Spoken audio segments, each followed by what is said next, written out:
Driving licence లేకుండా bike drive చేస్తున్నారా? అయితే 10,000 రూపాయలు జరిమానా కట్టవలసిందే అంటున్నారు బెజవాడ ట్రాఫిక్ పోలీసులు. కొత్త ట్రాఫిక్ రూల్స్ మార్చి 1 నుంచి అమల్లోకి రాబోతున్నాయి. వాహనదారులు కూడా 10,000 కట్టడంలో తప్పేం లేదు అంటున్నారు. కష్టమైనప్పటికీ ఇంకోసారి మర్చిపోకుండా ఉంటారు అనేస్తున్నారు. హెల్మెట్ ధరించకపోతే 1000 రూపాయలు. మనం ఖచ్చితంగా దీన్ని చూస్తున్నాం కదా, ఈ ఫ్లెక్సీని. శిరస్త్రాణం అంటే హెల్మెట్, అది ధరించకపోతే 1000 రూపాయల జరిమానా ఖచ్చితంగా కట్టవలసి ఉంటుంది.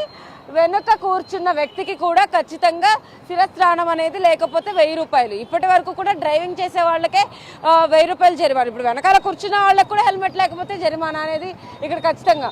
నో డ్రైవింగ్ లైసెన్స్ లేకపోతే కూడా 10,000 జరిమానా. వాహనానికి బీమా లేకపోతే 1000 రూపాయల జరిమానా.